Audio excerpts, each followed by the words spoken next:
Hello friend, एक बार फिर से राम राम सारा ने। तो कैसे हैं आप सब लोग? आई होप कि आप सब लोग बहुत अच्छे होंगे। तो आप सबका एक बार फिर से बहुत बहुत स्वागत है आपके अपने यूट्यूब चैनल परी व्लॉग में। तो आज की वीडियो में बात करने वाली हूँ डॉक्टर रेखा यानी कि मनस्वी व्लॉग से। तो मनस्वी व्लॉग के ऊपर मैं बहुत सारी वीडियो बना चुकी हूँ और मैं उनको सपोर्ट करती हूँ, क्योंकि रियल में मैं भी एक लड़की हूँ, मैं भी एक औरत हूँ और मैं भी एक बच्चे की माँ हूँ। अगर मेरा हस्बैंड मेरे साथ ऐसा करता तो शायद मेरा भी यही रिएक्शन होता, मेरी फैमिली का भी यही रिएक्शन होता जो डॉक्टर रेखा और उनकी फैमिली का रिएक्शन है। तो मैं सबसे पहले एक बात बोलना चाहती हूँ कि मेरे पास एक कमेंट आया था जिसको मुझे लगा कि पढ़ना बहुत ज़रूरी है, क्योंकि डॉक्टर रेखा को मालूम होना चाहिए कि ये कौन है जो इस तरह का कमेंट कर रहा है। तो इनका नाम है अनंत भट्ट और ये बोलते हैं, पता नहीं बोलती हैं या अनंत भट्ट आदमी होगा। इनको कहना है कि रेखा कोई दूध पीती बच्ची तो है नहीं जो उसके सास ससुर उसको समझाते, अच्छी खासी बुढ़िया है। रेखा सास ससुर को मार पीट कर उनके खुद के घर से भगा दिया। रेखा अगर इतनी ही अच्छी होती तो ससुराल के उस घर में, पूरे घर में कब्जा करके ना बैठी होती। बहू को ससुराल में एक रूम मिलता है, पूरा घर नहीं, और ये और इसके मायके वाले उस पूरे घर में कुंडली मार कर बैठे हुए हैं। सास ससुर ने इनसे परेशान होकर उस घर को सेल किया और ऐसा करके उन्होंने कुछ गलत नहीं किया।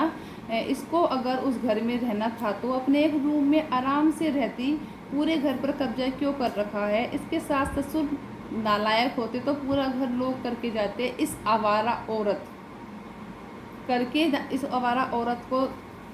आवारा औरत के लिए खोल कर ना जाते। इसी से पता चलता है कि कौन सही है कौन गलत है। सबसे पहले बताऊंगी अनंत भट्ट जी, सबसे पहले तो अपनी इस लैंग्वेज को, अपनी इस जुबान को थोड़ा संभाल कर बोलिए, ठीक है? बुढ़िया नहीं है वो, एक बच्चे की माँ है। 32 साल 33 साल की लेडीज है, ठीक है? अगर आपकी नज़रों में 32-33 साल की लेडीज बुढ़िया होती है तो आपकी माँ की एज क्या हो रही होगी? तो फिर वो क्या, उन्हें क्या बोलोगे आप?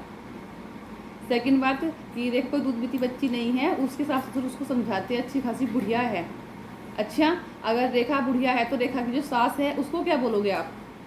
वो महाबुढ़िया है और सास ससुर को मार पीट कर उनके घर से ही भगा दिया। अच्छा, अगर रेखा ने सास ससुर को मार पीट कर उनके घर से भगा दिया, आपने देखा उनको मारते पीटते हुए? आपने देखा कि जब रेखा ने सास ससुर को मारा कि आप वहाँ पर गए थे क्या उनको बचाने के लिए? फिर अगर रेखा ने मारा, ठीक है, तो हमने तो नहीं देखा रेखा ने कहाँ मारा, आपने देखा था। लेकिन हाँ, ये जरूर देखा है कि जब रेखा की बेटी को मारने के लिए बहुत सारे लोग आए तो रेखा ने वो जरूर दिखाया है, ठीक है? तो इसलिए लोगों को अपनी बातों में फंसाने की कोशिश ना करें, जो रियलिटी है वो सबको पता है कि क्या रियलिटी है। उसके बाद बोलते ससुराल के उस घर में, पूरे घर में कब्जा करके बैठी है, बहू को ससुराल में एक रूम मिलता है। अच्छा, जब आपकी पत्नी, आपकी जो शादी होगी या नहीं हुई होगी, जब भी होगी आपकी शादी, तो क्या आप अपनी वाइफ को सिर्फ एक रूम ही देंगे? आप किसी की बेटी का सौदा करके लाते हो कि हम आपकी बेटी को सिर्फ एक रूम देंगे, उससे ज़्यादा आपकी बेटी को नहीं देंगे? या फिर जब आपकी मम्मी शादी करके आई थी तो आपकी मम्मी को सिर्फ आपके दादा दादी ने सिर्फ एक रूम ही दिया था? क्यों? बहू को आपको खरीद के लाया है? खरीद के लाए हो क्या आप बहू को? सिर्फ एक कमरे में कैद होकर रहना है? क्यों रहना है भाई, क्यों रहना है? उसके बाद बोलती हैं बहू ही घर मिलता, पूरा घर नहीं मिलता, सिर्फ एक रूम मिलता है। उसके घर वाले वहाँ पर कुंडली मार के बैठे हैं। क्यों? उसके घर वाले तो आज से पहले नहीं आए थे, वो कुंडली मार के बैठे। हमने तो कभी नहीं देखा वीडियो में कि उसके मम्मी पापा या भाई भाभी बहन कोई भी आया हुआ है। तुम लोगों ने ऐसी, अगर तुम उनके ही परिवार से हो तो तुम लोगों ने ही ऐसी कंडीशन बनाई है कि उनको मजबूरी में अपनी बेटी के घर आकर रहना पड़ा है। कोई माँ बाप अपनी बेटी के घर आकर रहने में खुश नहीं है, लेकिन कुछ मजबूरियाँ होती हैं। तुम जैसे लोग कुछ परिस्थितियाँ, कुछ ऐसी बात कर देते हो, कुछ ऐसी वो बना देते हो जिसकी वजह से माँ बाप को मजबूरी में अपनी बेटी के पास आकर रहना पड़ता है, वरना कोई माँ बाप खुश नहीं है अपनी बेटी के ससुराल में रहने से। फिर बोलते हो कि कुंडली मार के बैठे, उसको घर को सास ससुर ने इनसे परेशान होकर उस घर को सेल किया। अच्छा, कैसे परेशान किया जरा ये भी बताना। बेचारी रेखा दीदी इतने दिनों से रह रही थी ससुराल में, किसी ना किसी कोशिश कर रही थी कि ना कोई बात करके उनका घर बस जाए। प्रदीप भैया उनके वो इतने दिनों से कोशिश कर रही थी कि ना बेचारे, कभी उन्होंने सास ससुर की, कभी प्रदीप भैया की, कभी कोई बुराई नहीं करी। वो कोशिश करती रही कि नहीं, किसी तरह से उनका घर चल जाए, घर बस जाए।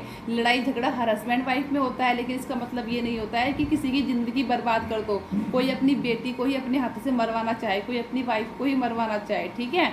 तुम लोग मतलब ये तो सुना तुम लोगों ने कि उसके मम्मी पापा की रिकॉर्डिंग तो सुनी है आपने? बोलते हो ना रेखा दीदी की मम्मी पापा की रिकॉर्डिंग नहीं सुनी, तो मैंने सुनी है। लेकिन अगर किसी की बेटी के साथ इतना गलत होगा ना तो उसके माँ बाप के मुँह से ना सिर्फ ऐसी ही बातें निकलेंगी। कोई उन्होंने अपने माँ बाप, रेखा के जो मम्मी पापा हैं, उन्होंने अपनी शादी की है बेटी की, वो ये दिन देखने के लिए की थी। क्या उनके माँ बाप को दुख नहीं होता कि हमारी बेटी के साथ कितना गलत हो रहा है? क्या सिर्फ इसलिए शादी की थी प्रदीप ने कि एक बेटी उसके पेट में, उसकी कोख में डालेगा और भाग जाएगा छोड़ के? क्या जो बेटी है प्रदीप की, रेखा की, उस पर सिर्फ रेखा का हक है, प्रदीप का हक नहीं है इस पर बिल्कुल भी? क्या कभी उसने अपनी बाप की जिम्मेदारी निभाई है? फिर बोलते हैं इसके सास ससुर नालायक होते तो पूरा घर लोग करके जाते। इसके सास ससुर नालायक होते, नालायक नहीं है तो उन्होंने शायद लोग क्यों भेजे मारने के लिए? क्यों दीवार तोड़ कर आए इसकी बेटी को मारने के लिए, जब उनको पता था कि रेखा दीदी उस टाइम पर घर पर नहीं रहती हैं? उसके बावजूद भी सबके सब लोग आए कुकू को मारने के लिए। क्यों आए? क्यों आए? क्या सास ससुर का फर्ज नहीं होता है कि बहू बेटे में कुछ लड़ाई हो भी रही है तो उसको समझाने की, उसको सुलझाने की? ये सोचते हैं कि अपनी बेटी की हम किसी और के साथ शादी करा देंगे। क्या अगर उनकी बेटी होती, उनकी बेटी के साथ ये सब कुछ होता तो उनको कैसा लगता? फिर बोलते हैं कि इससे पता चलता है कि कौन सही है कौन गलत है। हाँ जी, ये सब कुछ जो हुआ है ना, इसी से पता चलता है हमें कि कौन सही है कौन गलत है। और हमें इसी से पता चल रहा है कि रेखा दीदी सही है और उनके सास ससुर गलत हैं, ठीक है? क्योंकि हम भी एक औरत हैं, आप आदमी हो शायद इसलिए आप रेखा दीदी को नहीं समझ पा रहे हो, लेकिन हम एक औरत हैं तो हम एक औरत की परेशानी को अच्छे से समझ सकते हैं। और रेखा दीदी ने उनको नहीं भगाया है। अगर रेखा दीदी को उनको भगाना होता तो 2-3 साल पहले भगा दिया होता। 2-3 साल से वहाँ ना रह रही होती, और वो एक रूम में ही रहती थी, अपनी एक किचन में रहती थी। उन्होंने अपना अलग पोर्शन में रहती थी, वो अलग पोर्शन में रहते थे, ठीक है? उन्होंने बहुत कोशिश की अपने सास ससुर के साथ और अपने हस्बैंड के साथ ये करने की कि भाई उनका घर अच्छे से चले, जो कुछ हो गया वो भूल जाएं। उन्होंने यहाँ तक एक्सेप्ट किया है कि हाँ भाई मेरी भी गलती थी और मेरे हस्बैंड की भी गलती थी। वो झुकने तक के लिए तैयार थी। लेकिन किसी के अगर माँ बाप को लोग इतना गाली देंगे, इतना उल्टा सीधा बोलेंगे तो कहाँ तक बर्दाश्त करेगी वो, है ना? उनके माँ बाप की गलती बताते हो। जब उनके साथ किसी की बेटी के साथ ऐसा होता है, अपनी बेटी को माँ बाप अपनी आंखों के सामने पति होते हुए विधवा की तरह जी रही है उनकी बेटी उनके सामने, तो उनके माँ बाप पर क्या बीतती होगी समझ सकते हो कभी उसके माँ बाप की फीलिंग कि उनके माँ बाप के मन में कितना दर्द है? उन्होंने अपनी बेटी की शादी ये दिन देखने के लिए की थी कि उनकी बेटी के साथ ये सब कुछ होगा। अगर कभी तुम्हारी शादी होगी ना, तुम्हारी बेटी होगी, तुम्हारी बेटी के साथ ये सब कुछ होगा, जब पता चलेगा तुम्हें कि बेटी का दर्द क्या होता है।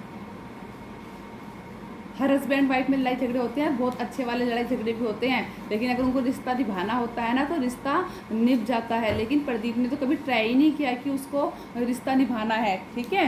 जबकि रेखा दीदी को हमने देखा है कई बार ट्राई करते हुए कि उन्होंने कोशिश, हर मुमकिन कोशिश की है कि उनका रिश्ता बच जाए, उनको पापा मिल जाएं, ठीक है? उस छोटी सी बच्ची सी नन्ही सी जान की क्या गलती है इसमें कि जिसको आज तक ये नहीं पता कि उसके पापा कौन है? तो कुछ बोलने से पहले ना इस ज़बान को अच्छे से संभाल कर बोला करो क्या होता है, ठीक है? और एक लिमिट में बोला करो,